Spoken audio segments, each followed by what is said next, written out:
Hey everybody, it's Holly from Cape Cod Creatures, and in this video we're going to be reviewing the Revelations Tarot by Zach Wong. Apparently Mr. Wong had been looking for a tarot deck that really spoke to him, couldn't find one, so he painted his own, which I kind of like that kind of moxie myself. So good for him, I say, and good for him to have the talent to do it, because this deck is beautiful. The images, the colors, like just all of it couldn't be more perfect. It's awesome. And then one of the things that I like the best about this deck, but for some reason, oh my god, look at those mer people, and look at the Nautilus shell, so good, a little Jules Verne action going on. Who doesn't love that? One of the things that this deck really gets a lot of flack for is being difficult for beginners to use, because it does reversals, and it does reversals well. And I couldn't disagree with that sentiment more, actually. Well, the sentiment that it's not good for beginners, because this is the deck that I have been learning on. I've since been experimenting with other decks, but I mean, this deck really taught me a lot. The book is super awesome and comprehensive. You know, it's a 200-page book. It's an actual book. It's not like a little white book. It's fantastic. And it has awesome sections. So as you can see, it describes the scene. It gives a picture of the card. It describes the scene on the card. It tells you how you might interpret this card in a reading. And then, really cool, it gives the reversal meaning, and it describes the reverse scene, how you might interpret it. And then it also does images and symbolism on the card. So you can kind of get a peek into the artist's thoughts, like what he was thinking when he put what he did on the card, which is great, because usually when you have an artist deck, you don't always, like, that doesn't always match, like, what the card means, and sometimes you can't, like, get in their head. I mean, it's really kind of hard and difficult to figure out why they're interpreting cards the way they do.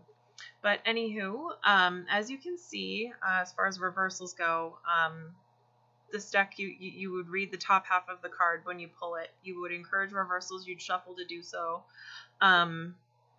Or you can just kind of shuffle. If you pull a reversal, you pull a reversal. That's great. Some people like to encourage them. Some people just kind of let them happen naturally.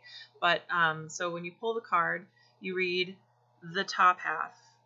And in reverse, this is what the scene would look like. You would read the top half. You would ignore this whole portion. But they're striking, they're beautiful, and they depict kind of what's going on. Like the Two of Cups, it's a card that speaks to relationships and partnerships. And, you know, on the upside, like, look, it's going great, it's awesome. They're getting along, they're sharing that little chalice, they're maybe having a little vino.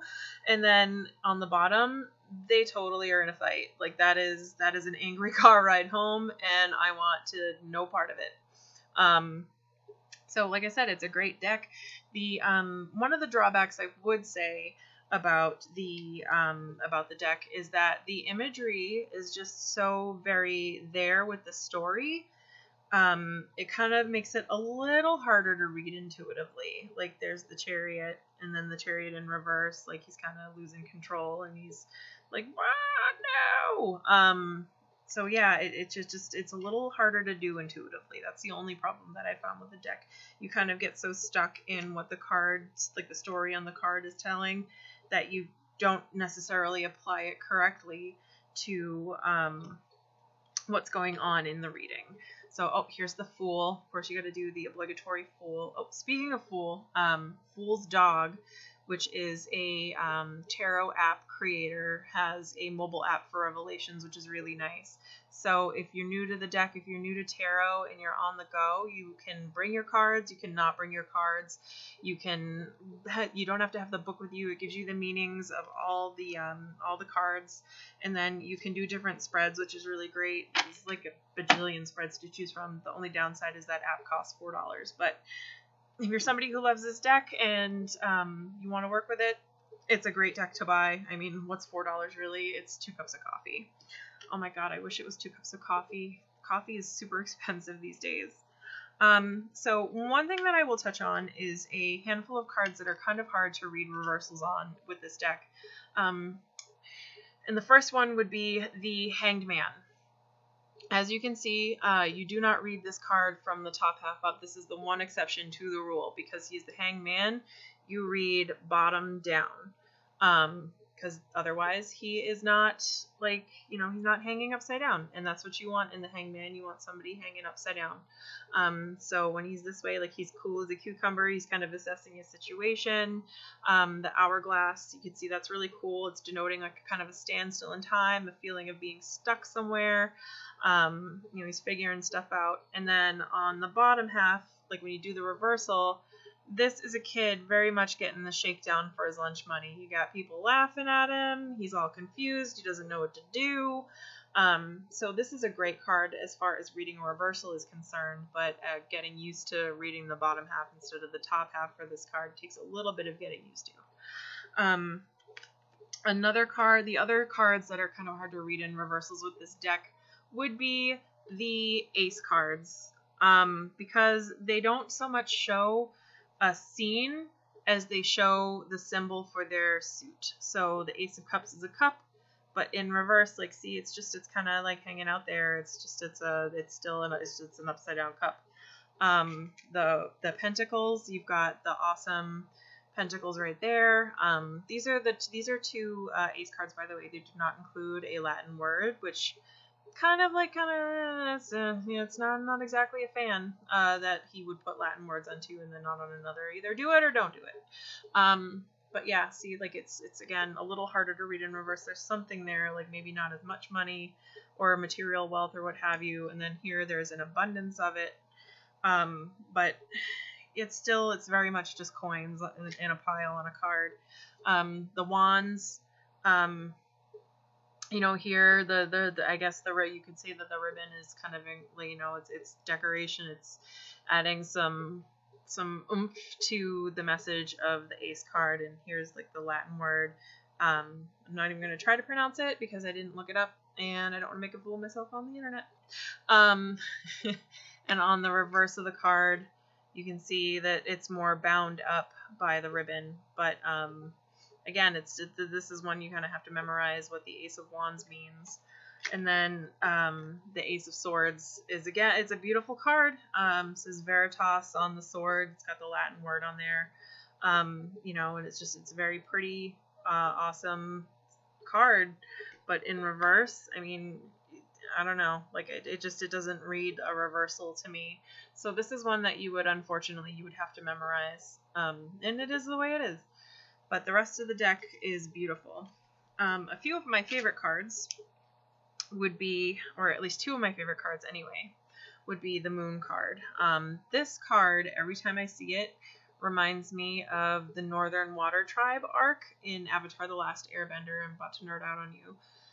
But it is beautiful. It's striking a balance. It's gorgeous. There's fairies, there's mermaids. This card has it all. There's purple, there's blue.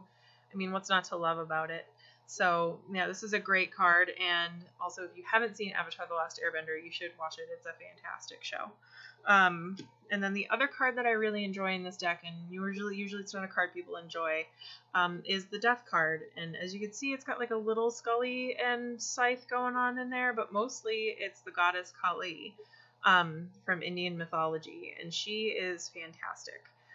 Such a multifaceted personality, which is really what the Death card is all about.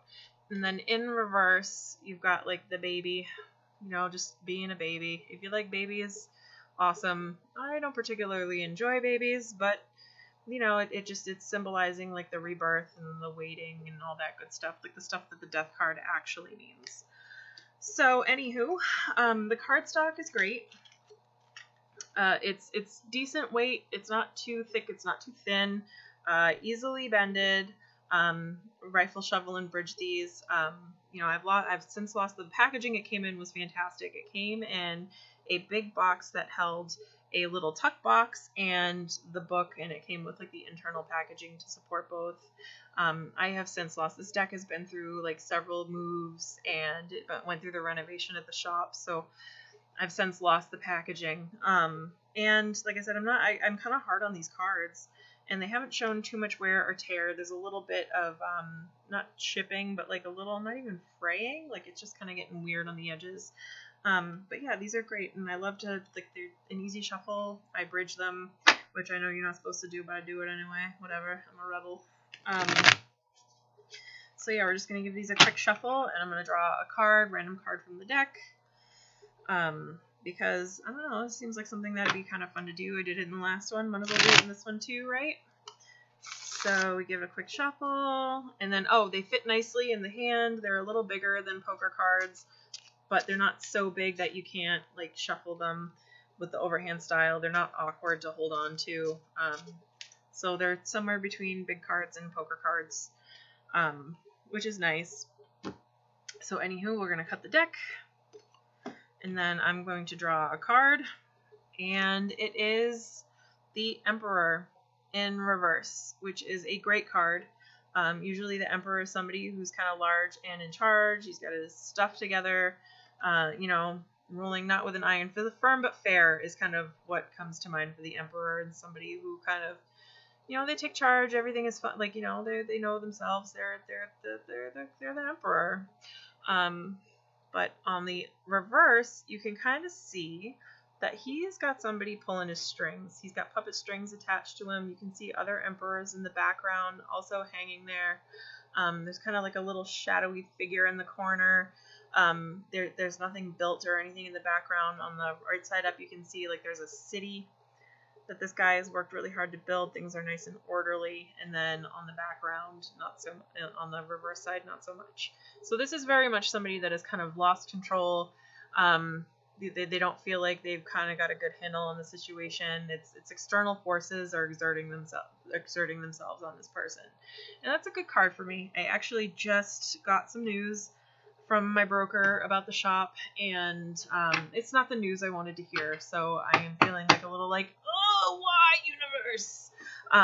But we will get through that, and that'll be fine.